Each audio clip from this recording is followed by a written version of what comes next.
हमारी संस्कृति, हमारे संस्कार सदा रहें हमारे साथ। सब्सक्राइब करें भारतीय संस्कृति इंडियन कल्चर चैनल को।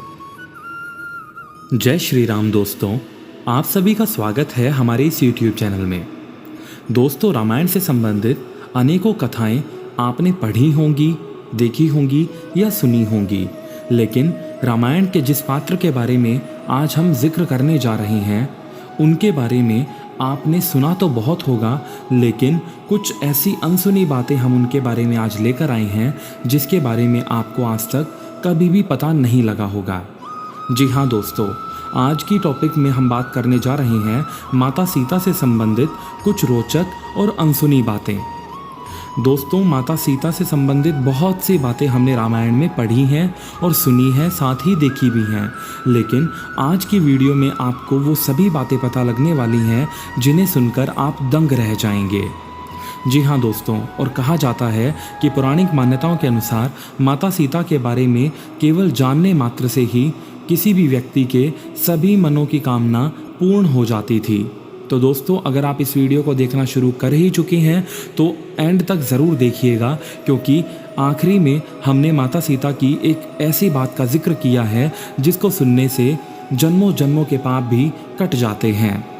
तो चलिए दोस्तों, बिना समय को गवाए आज की अपनी इस वीडियो को शुरू करते हैं। लेकिन उससे पहले अगर अभी तक आपने हमारे चैनल को सब्सक्राइब नहीं किया है तो हमारे चैनल को ज़रूर सब्सक्राइब करें, साथ ही बेल आइकन को भी प्रेस करना ना भूलें, ताकि आपको समय समय पर हमारे द्वारा लाई जाने वाली ऐसी ही इंटरेस्टिंग वीडियोस के बारे में जानकारी मिल सके। और अगर आपको हमारी वीडियो सच में पसंद आ रही हैं तो इन्हें लाइक और अपने दोस्तों के साथ शेयर करना बिल्कुल भी ना भूलें। और हाँ दोस्तों, अगर आप भी कोई हमें सजेशन देना चाहते हैं कि आपको किस टॉपिक पर वीडियो चाहिए तो उसको भी आप कमेंट सेक्शन में ज़रूर लिखकर बता सकते हैं। तो चलिए दोस्तों, आज की अपनी इस ऑडियो बुक की शुरुआत करते हैं माता सीता के बारे में कुछ रोचक और अनसुनी बातें। तो दोस्तों, भगवान राम को समर्पित दो ग्रंथ मुख्यतः लिखे गए हैं। एक तुलसीदास द्वारा रचित श्री रामचरितमानस और दूसरा वाल्मीकि कृत रामायण। इसके अलावा भी कुछ अन्य ग्रंथ लिखे गए हैं, पर इन सब में वाल्मीकि कृत रामायण को सबसे सटीक और प्रमाणिक माना जाता है। लेकिन बहुत कम लोग जानते हैं कि श्री रामचरितमानस और रामायण में कुछ बातें अलग हैं, जबकि कुछ बातें ऐसी हैं जिनका वर्णन केवल वाल्मीकि कृत रामायण में है। आज की इस वीडियो में हम आपको माता सीता के बारे में कुछ ऐसी जानकारी बताएंगे जिनका उल्लेख केवल वाल्मीकि कृत रामायण में ही सुनने और देखने और पढ़ने को मिलता है। तो चलिए दोस्तों, जानते हैं माता सीता के बारे में पहला अनसुना तथ्य। दोस्तों, कहते हैं कि श्री राम से विवाह के समय माता सीता की आयु मात्र 6 वर्ष की थी। इसका प्रमाण वाल्मीकि रामायण के अरण्य कांड में मिलता है। इस प्रसंग में माता सीता साधु के रूप में आए रावण को अपना परिचय देते हुए बताती है और माता सीता रावण को कहती है कि विवाह के 12 वर्ष तक ईश्वा कुलवंशी महाराज दशरथ के महल में रहकर मैंने अपने पति के साथ सभी मानवोचित भोग भोगे हैं।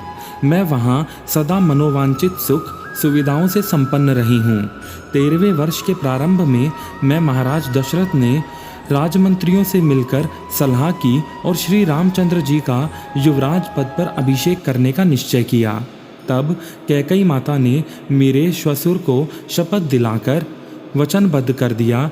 फिर 2 वर मांगे, पहला कि मेरे पति श्री राम के लिए वनवास और दूसरा भरत के लिए राज्य अभिषेक। वनवास के लिए जाते समय मेरे पति की आयु 25 साल थी और मेरे जन्म काल से लेकर वन गमन काल तक मेरी अवस्था वर्ष गणना के अनुसार 18 साल की हो गई थी। इस प्रसंग से पता चलता है कि विवाह के बाद सीता 12 वर्ष तक अयोध्या में ही रही और जब वे वनवास पर जा रही थी तब उनकी आयु 18 वर्ष थी। इससे स्पष्ट होता है कि विवाह के समय माता सीता की आयु मात्र 6 वर्ष रही होगी। साथ ही यह भी ज्ञात होता है कि श्री राम और सीता की उम्र में 7 वर्ष का अंतर था। माता सीता की दूसरी सबसे अनसुनी बात। दोस्तों, गोस्वामी तुलसीदास द्वारा रचित श्री रामचरितमानस में वर्णन है कि भगवान श्री राम ने सीता स्वयंवर में शिव धनुष को उठाया और प्रत्यंचा चढ़ाते समय वह टूट गया, जबकि वाल्मीकि द्वारा रचित रामायण में सीता स्वयंवर का वर्णन नहीं मिलता है। वाल्मीकि रामायण के अनुसार भगवान राम व लक्ष्मण ऋषि विश्वामित्र के साथ मिथिला पहुँचे थे। विश्वामित्र ने ही राजा जनक से श्री राम को वह शिव धनुष दिखाने के लिए कहा। तब भगवान श्री राम ने खेल ही खेल में उस धनुष को उठा लिया और प्रत्यंचा चढ़ाते समय वह टूट गया। राजा जनक ने यह प्रण किया कि जो भी इस शिव धनुष को उठा लेगा उसी से वे अपनी पुत्री सीता का विवाह कर देंगे। प्रण पूरा होने पर राजा जनक ने राम दशरथ को बुलवा भिजवा और विधि विधान से सीता का विवाह श्री राम के साथ करवाया। माता सीता की तीसरी अनसुनी बात यह है। दोस्तों, वाल्मीकि रामायण के अनुसार एक बार जब राजा जनक यज्ञ की भूमि तैयार करने के लिए हल से भूमि जोत रहे थे, उसी समय उन्हें भूमि से एक कन्या प्राप्त हुई। जोती हुई भूमि को तथा हल की नोक को सीता कहते हैं, इसलिए इस बालिका का नाम भी सीता रख दिया गया। माता सीता के बारे में चौथी अनसुनी बात यह है। दोस्तों, श्री रामचरितमानस के अनुसार वनवास के दौरान श्री राम के पीछे पीछे सीता माता चलती थी। चलते समय सीता माता इस बात का विशेष ध्यान रखती थी कि भूल से भी उनका पैर श्री राम के चरण चिन्हों यानी कि पैरों के निशान पर न रखा जाए। श्री राम के चरण चिन्हों के बीच बीच में पैर रखती हुई सीता माता जी चलती थी और श्री राम का साथ निभाती थी। माता सीता के बारे में अगली अनसुनी बात यह है कि एक बार रावण अपने पुष्पक विमान में कहीं जा रहा था, तभी उसे एक सुंदर स्त्री दिखाई दी। उसका नाम वेदवती था। वह भगवान विष्णु को पति रूप में पाने के लिए तपस्या कर रही थी। रावण ने उसके बाल पकड़े और अपने साथ चलने को कहा। उस तपस्विनी ने रावण को श्राप दिया कि एक स्त्री के कारण ही तेरी मृत्यु होगी। इतना कहकर वह अग्नि में समा गई। उसी स्त्री ने दूसरे जन्म में सीता के रूप में जन्म लिया। ये प्रसंग वाल्मीकि रामायण में ही देखने को मिलता है। माता सीता के बारे में अगला कथन यह है कि वाल्मीकि रामायण के अनुसार रावण ने सीता का हरण अपने रथ से किया था। रावण का यह दिव्य रथ सोने का बना था।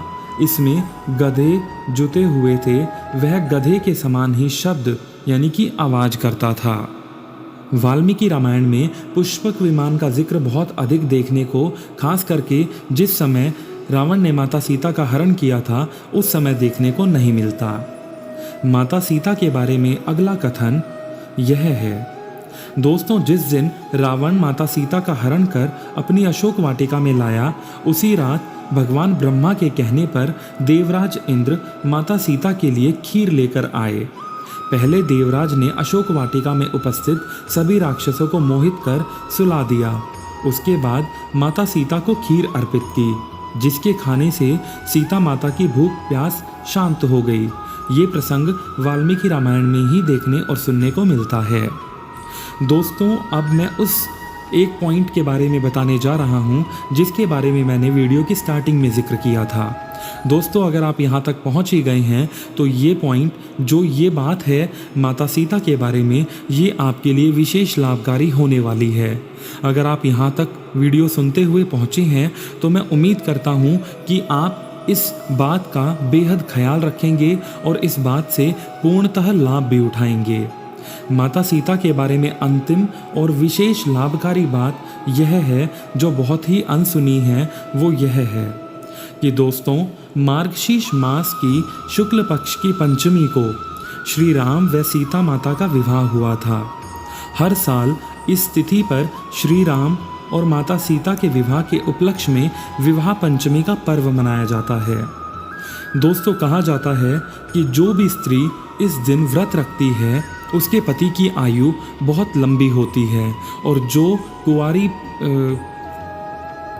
कन्या इस व्रत का पारण करती है उसे मनचाहा वर प्राप्त होता है। तो दोस्तों, ये वो वरदान था जो स्वयं माता सीता ने श्री राम जी से मांगा था। जी हाँ दोस्तों, माता सीता ने एक समय पर श्री राम जी से यह मांगा था कि जो भी कोई कन्या या स्त्री मार्गशीर्ष मास की शुक्ल पक्ष की पंचमी को श्री राम और माता सीता को ध्यान में करते हुए व्रत का पारण करेगी, उसके मन चाहे वर को मिलने से कोई नहीं रोक पाएगा। और जो भी विवाहित महिलाएं इस व्रत का पारण करेंगी, उनके पति की उम्र बहुत लंबी होगी और वो सदा सुहागन रहेंगी। तो दोस्तों, कमेंट सेक्शन में ज़रूर बताइएगा कि आपको इन सभी पॉइंट्स में से कौन कौन से पॉइंट माता सीता के बारे में पता थे, या और भी ऐसे तथ्य जो आप माता सीता के बारे में जानते हैं, कमेंट सेक्शन में ज़रूर बताइएगा। तो दोस्तों, आज की हमारी वीडियो यहीं पूरी होती है। आप सभी से फिर से एक अगली ऐसी ही इंटरेस्टिंग वीडियो में मुलाकात होगी। तब तक के लिए अपना ख्याल रखिए, खुश रहिए।